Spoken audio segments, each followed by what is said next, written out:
السلام علیکم ورحمۃ اللہ۔ اعوذ باللہ من الشیطان الرجیم، بسم اللہ الرحمن الرحیم۔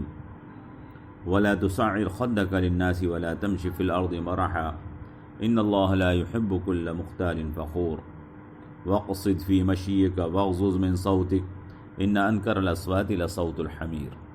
صدق اللہ العظیم۔ یہ سورہ لقمان کی آیت نمبر 18 اور 19 ہے۔ ترجمہ ان کا یہ ہے، اور لوگوں سے منہ ٹیڑھا مت کرنا اور زمین پر اکڑ کر مت چلنا، بے شک اللہ تعالیٰ اترانے والے اور تکبر کرنے والے کو پسند نہیں فرماتا، اور اپنی چال میں میانہ روی اختیار کرنا اور اپنی آواز کو جھکا کے رکھنا، بے شک آوازوں میں مکروہ ترین گدھے کی آواز ہے۔ محترم، ان آیات میں حضرت لقمان نے اپنے فرزند کو 4 باتوں کی نصیحت فرمائی ہے۔ لوگوں کے سامنے اپنا منہ ٹیڑھا مت کرنا، لوگوں کے سامنے اپنے منہ کو مت پھیرنا، زمین پر اکڑ کر مت چلنا، چال میں میانہ روی اختیار کرنا، یعنی بیماروں کسی کمزور چال یا متکبروں کسی اکڑ والی غرور والی چال مت چلنا، بلکہ ایسی چال چلنا جس میں نہ بیماروں کسی عاجزی اور کمزوری جھلکتی ہو اور نہ تکبر کرنے والوں کسی اکڑ اور غرور ہو۔ اور چوتھی نصیحت فرمائی کہ آواز کو دھیما اور نیچا رکھنا۔ غض بصر کا مطلب نظر جھکانا، اور غض صوت کا مطلب آواز کو دھیما اور ہلکا رکھنا۔ حضرت لقمان نے اپنے بیٹے کو 4 نصیحتیں ان آیات میں فرمائیں، جن کی وضاحت تھوڑی سی ہم آپ کے سامنے کر دینا چاہتے ہیں۔ اصل الفاظ ہیں لا تصعر خدك للناس۔ عربی کے اندر سعر اس بیماری کو کہتے ہیں جو اونٹ کو اس کی گردن ٹیڑھی ہو جانے کی وجہ سے لگ جاتی ہے، یعنی اس کا منہ سیدھا نہیں ہو پاتا، منہ ٹیڑھا رہتا ہے۔ اسی لیے کہا جاتا ہے فلان سعر خدہ، فلاں شخص نے اونٹ کی طرح سے اپنے منہ کو موڑ رکھا ہے، یعنی تکبر کے ساتھ لوگوں سے ملتا ہے۔ اور دوسرا فرمایا ولا تمشی فی الارض مرحا، اور زمین میں اکڑ کر مت چلنا، زمین میں اکڑ کر مت چلنا۔ اس کا مطلب اکڑ کر مت چلنا، اللہ نے قرآن پاک میں دوسری جگہ فرمایا کہ انک لن تخرق الارض ولن تبلغ الجبال طولا، تو نہ تو زمین کو پھاڑ سکتا ہے اور نہ تو پہاڑوں کی اونچائی کو پہنچ سکتا ہے۔ آدمی اکڑنا چاہتا ہے، تکبر اور غرور کے ساتھ زمین پر پاؤں مار کر چلتا ہے، تو اکڑ اور تکبر کے ساتھ زمین پر چلنا یہ اللہ تبارک و تعالیٰ کو ناپسند ہے۔ اور فرمایا کہ ان اللہ لا يحب كل مختال فخور، اللہ تعالیٰ مختال اس کو کہتے ہیں جو اتراہٹ کے ساتھ کام کرتا ہو، اتراتا ہو اپنے اوپر، اور فخور کہتے ہیں جو تکبر جتاتا ہو، فخر دکھانے والا۔ اللہ تعالیٰ اترانے والے کو، بناوٹ دکھانے والے کو اور تکبر دکھانے والے کو پسند نہیں کرتا ہے، پسند نہیں فرماتا ہے۔ آگے فرمایا وقصد فی مشیک، وقصد فی مشیک، اور اپنی چال میں میانہ روی رکھنا، اپنی چال میں میانہ روی رکھنا۔ میانہ روی سے مراد کیا ہے؟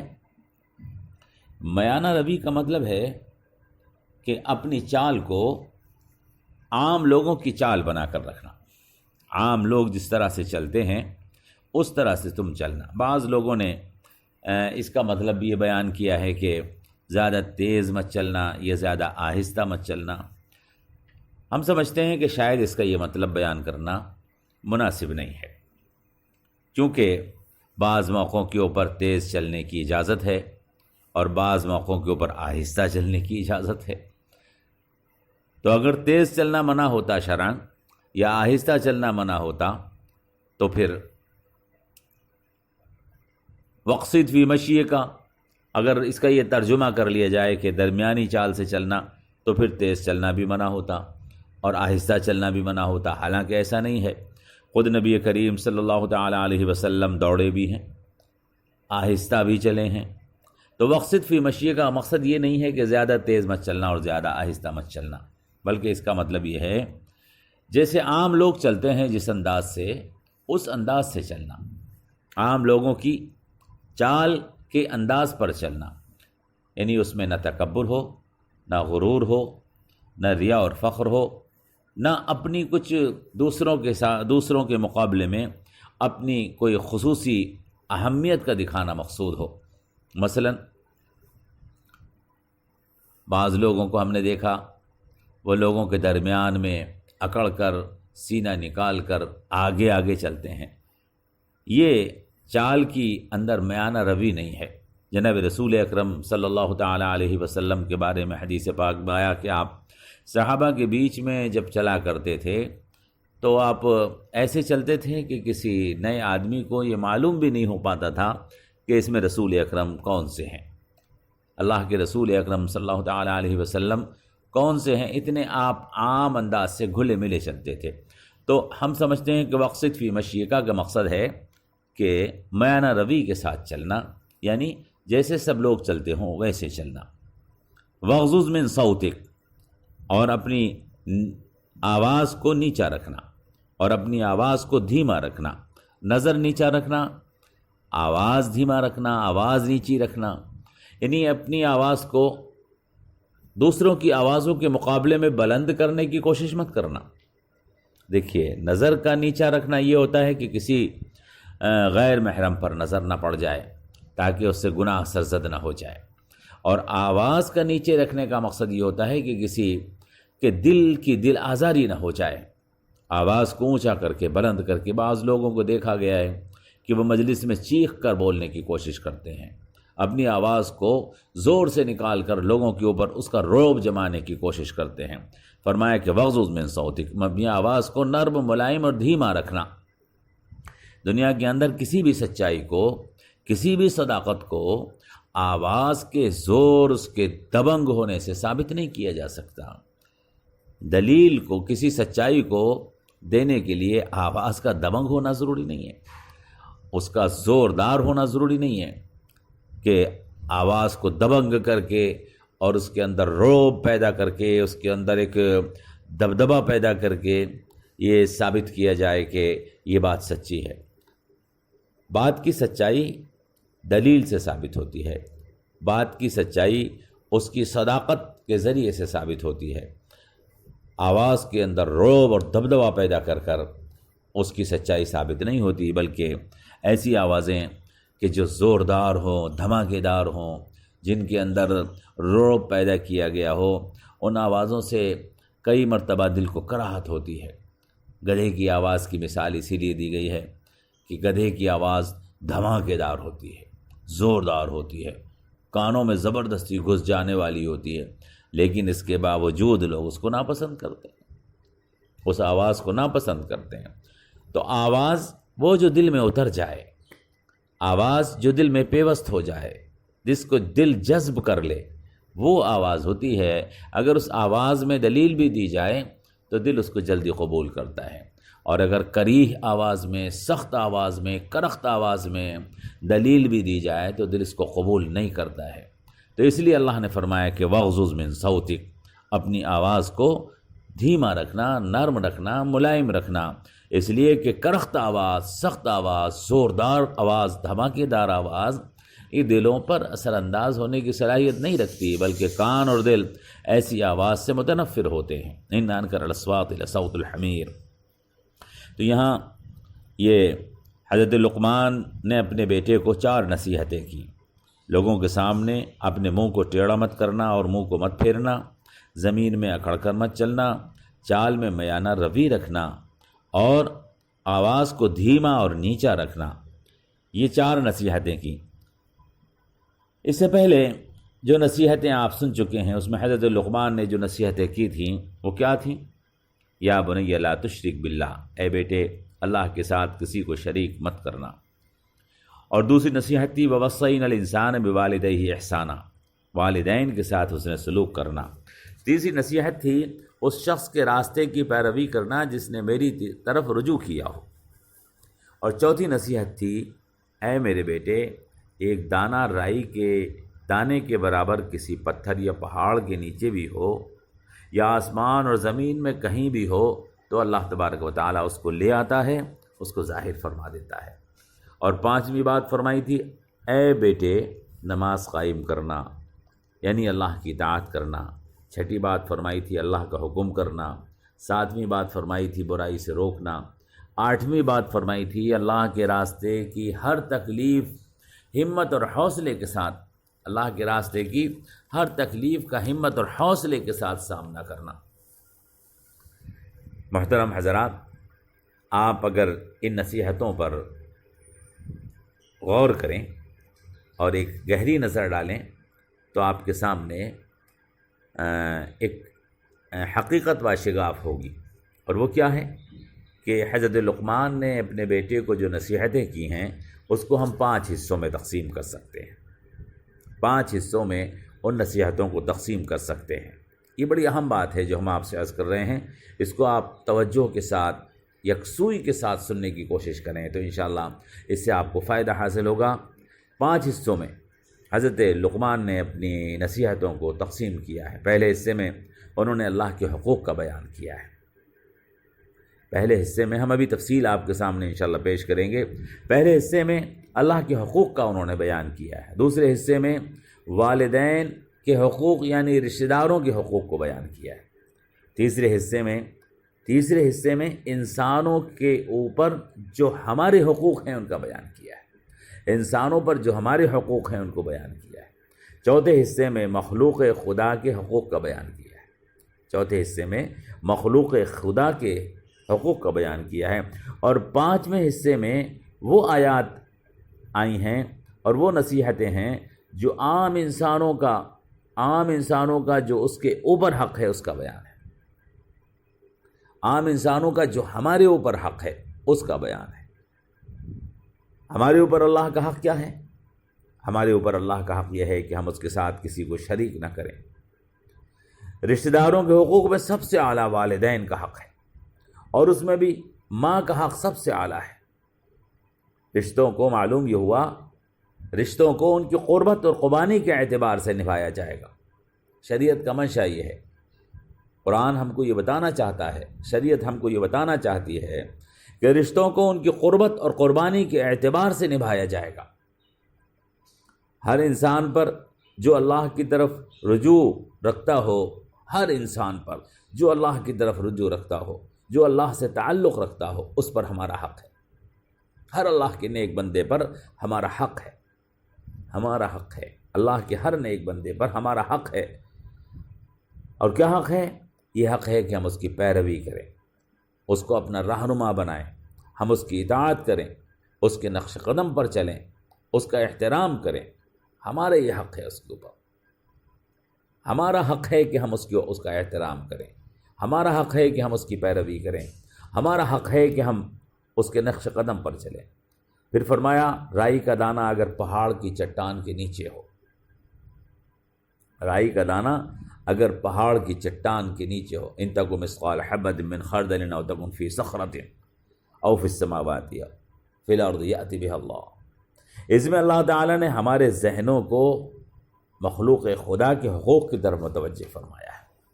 یہ بات میں آپ سے عرض کر رہا ہوں، اس کو توجہ کے ساتھ سماعت فرمائیں گے۔ اس میں اللہ تعالیٰ نے ہمارے ذہنوں کو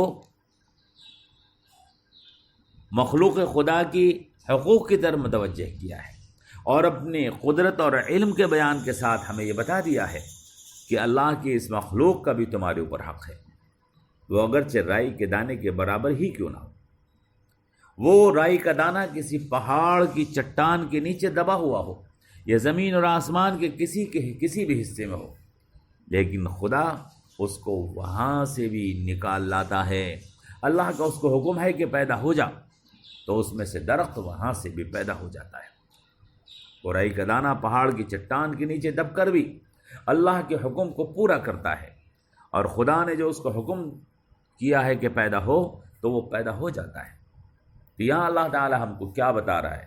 وہ یہ کہ اے انسان، تو اس رائی کے دانے سے سمجھ حاصل کر، اگر ایک رائی کا ننا دانہ پہاڑ کی چٹان کے نیچے دب کر بھی خدا کے حکم سے اپنا پودا پیدا کر دیتا ہے،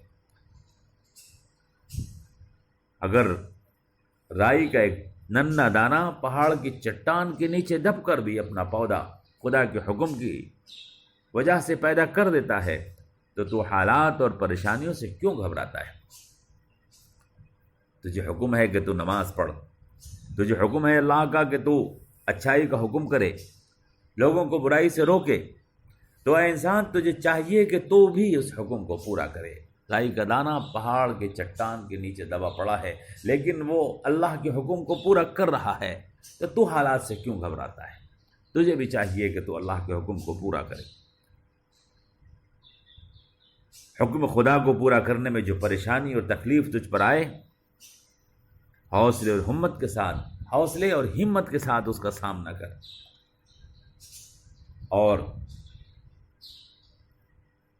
اللہ کے حکم کو پورا کر۔ یہاں ہمیں بتا دیا گیا کہ مخلوق خدا کے ہمارے اوپر یہ حقوق ہیں کہ مخلوق خدا جو اللہ کے احکامات کو پورا کرنے کی پابند ہے، ہم اللہ کے احکامات کو پورا کرنے میں اس کی مدد کریں، اور اس سے یہ نصیحت حاصل کریں کہ جس طرح وہ ہر حال میں خدا کے حکم کو پورا کر رہی ہے، ایسے ہم بھی خدا کے حکم کو پورا کریں۔ اور 5ویں حصے میں جو یہاں پر ابھی آیات آپ کے سامنے ہم نے پیش کی ہیں، اس میں فرمایا گیا کہ لوگوں کے درمیان تجھے کس طرح رہنا چاہیے۔ تو فرمایا تجھے لوگوں کے درمیان میں ایسے رہنا چاہیے کہ نفرت سے لوگوں سے منہ مت پھیرنا، اللہ کی زمین پر اکڑ کر مت چلنا، اپنی چال کو میانہ رو رکھنا، اپنی آواز کو دھیما اور پروقار، نرم اور ملائم رکھنا۔ حضرت لقمان کی نصائح میں انسان کی مکمل زندگی کا احاطہ کر لیا گیا ہے، انسان کی مکمل زندگی کا احاطہ کر لیا گیا ہے، اس کے عقیدے سے لے کر رشتوں، نعتوں، مخلوق خدا کے حقوق اور عام انسانوں کے تعلقات رکھنے تک کے آداب کو اللہ تعالی نے بیان فرما دیا ہے۔ میرے محترم حضرات، ان آیات میں آپ غور کریں، تفکر کریں، دیکھیں کہ اللہ تبارک و تعالی نے ہمارے سامنے ایک مہذب اور باوقار شخصیت کے کردار کو پیش کیا ہے، اور ہمیں بتایا ہے کہ ایک مہذب اور باوقار شخصیت کا کردار کیسا ہوتا ہے، اس کا پیکر کیسا ہوتا ہے۔ ایک مہذب اور باوقار شخصیت ایسی ہوتی ہے کہ وہ ادھر ادھر جھوٹے معبودوں کی بارگاہوں میں ٹھوکریں کھاتی نہیں پھرتی، بلکہ ایک اندیکھے خدا کو جس نے پوری کائنات کو پیدا کیا ہے، اس پر اعتماد اور بھروسہ رکھتی ہے اور اسی کی پرستش کرتی ہے۔ وہ باوقار شخصیت، وہ مہذب شخصیت ایسی شخصیت ہوتی ہے جو رشتوں نعتوں کا پورا احترام کرتی ہے، والدین کو ان کے حقوق کو ادا کرتی ہے، ان کے ساتھ حسن سلوک کرتی ہے، وہ رشتے اور نعتوں کو ان کی قربت اور ان کی قربانی کے اعتبار سے نبھاتی ہے۔ وہ شخصیت ایک ایسی شخصیت ہوتی ہے جو ہر برائی سے دور رہتی ہے کہ کوئی ذات ہے جو اس پر نظر رکھے ہوئے ہے، کوئی ذات ہے جو اس کو دیکھ رہی ہے، لہذا اس کی اطاعت اور فرما برداری اور عبادت کے لیے ہر وقت تیار رہتی ہے۔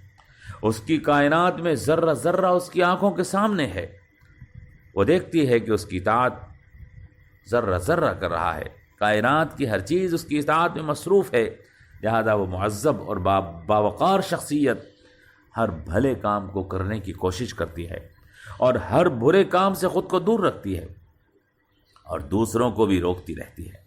ویسی مضبوط اور مستحکم کردار کی مالک ہوتی ہے کہ آنے والی ہر مصیبت کا ہمت اور حوصلے کے ساتھ سامنا کرتی ہے۔ وہ باوقار اور مہذب شخصیت ایک ایسی شخصیت ہے جو لوگوں کو حقیر اور اپنے سے کمتر نہیں سمجھتی، بلکہ لوگوں سے محبت اور تعلق رکھتی ہے۔ تکبر اور غرور سے دور یہ شخصیت ایسی شخصیت ہے جو انسانوں کا اور انسانیت کا پورا احترام کرتی ہے۔ وہ پروقار اور باروب انداز سے گفتگو کرنے والی شخصیت لوگوں سے مہذب اور شائستہ انداز میں بات کرتی ہے۔ یہ ہے اس شخصیت کا خاکہ اور نقشہ، یہ ہے اس کا پیکر، اس کا کردار جو حضرت لقمان کی زبانی قرآن کریم ان کے بیٹے کو نصیحت کے ذریعے سے ہمارے سامنے پیش فرما رہا ہے۔ میرے محترم حضرات، حضرت عائشہ فرمایا کرتی تھیں اللہ کے رسول چلتا پھرتا قرآن تھے، اللہ کے رسول چلتا پھرتا قرآن تھے۔ میرے محترم ساتھیوں، حضرت لقمان نے بیٹے کو جو کچھ کہا تھا وہ حضرت لقمان کے الفاظ میں نصیحت تھی، امت نے محمد الرسول اللہ صلی اللہ تعالی علیہ وسلم کی زندگی میں، آپ کے عقیدے میں، آپ کے اخلاق میں، آپ کے کردار میں، آپ کے دین میں اور آپ کی دنیا میں وہ سب کچھ دیکھا جو لقمان نے اپنے بیٹے سے کہا تھا۔ جناب محمد رسول اللہ نے اپنی پوری زندگی اس پر عمل کر کے دکھایا۔ ہم نے دیکھا کہ محمد رسول اللہ کی شخصیت ایک ایسی ہی شخصیت تھی، آپ لوگوں کے لیے ایسے ہی نمونہ اور مثال تھے۔ آج ہم محمد صلی اللہ علیہ وسلم کی امت میں ہونے کا دعویٰ کرتے ہیں، آج ہم اس چیز کے دعوے دار ہیں کہ ہم جناب رسول اکرم صلی اللہ تعالی علیہ وسلم کی امت میں ہیں۔ تو میرے محترم بزرگوں، میرے محترم دوستوں، ہمارا عقیدہ، ہمارا اخلاق، ہمارا کردار، ہمارا دین، ہماری دنیا جناب محمد رسول اللہ کی زندگی کا نمونہ ہونا چاہیے۔ الصلاۃ والسلام علی رسولہ محمد وعلی آلہ واصحابہ اجمعین۔ دعا کریں اللہ ہمیں اپنے رسول اکرم کی زندگی کے طریقے پر آنے کی توفیق عطا فرمائے، ہمارا عقیدہ وہ عقیدہ ہو جو آپ کا عقیدہ تھا، ہمارا اخلاق وہ اخلاق ہو جو جناب رسول اللہ صلی اللہ علیہ وسلم کا اخلاق تھا، ہماری عبادت وہ عبادت ہو جو آپ کی اور آپ کے صحابہ کی عبادت تھی، ہمارا کردار وہ کردار ہو جو آپ کا اور آپ کے صحابہ کا کردار تھا، ہمارا دین وہ دین ہو جو جناب محمد رسول اللہ اور آپ کے صحابہ کا دین تھا، ہماری دنیا وہ دنیا ہو جو جناب رسول اکرم صلی اللہ تعالی علیہ وسلم اور آپ کے صحابہ اور آپ کے ساتھیوں کی دنیا تھی۔ آپ کا اخلاق ایسا ہی تھا، آپ کا عقیدہ ایسا ہی تھا۔ یا بنی لا تشرک باللہ، اللہ کے ساتھ کسی کو شریک نہ کرنا، والدین کے ساتھ بہترین حسن سلوک کرنا، جو اللہ کے نیک بندے ہیں ان کی اطاعت اور پیروی کی طرف رجوع کرنا، اللہ کی مخلوق کے حقوق کو ادا کرنا، نماز کو قائم کرنا، اللہ کی اطاعت اور فرمانبرداری کرتے رہنا، لوگوں کو اچھائی کا حکم کرنا اور برائی سے روکنا، حق کے راستے کی ہر تکلیف کو ہمت اور حوصلے کے ساتھ برداشت کرنا اور اس کا مقابلہ اور سامنا کرنا۔ اور کیا فرمایا؟ لوگوں کے ساتھ ہمارا رویہ کیسا ہو؟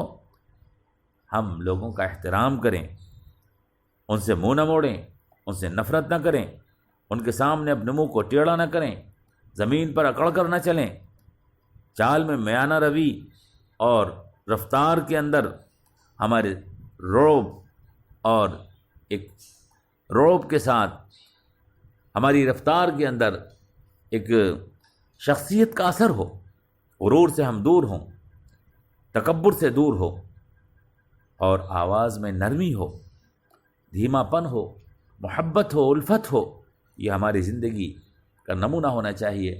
اللہ تبارک و تعالی ہمیں ایسے بننے کی توفیق عطا فرمائے۔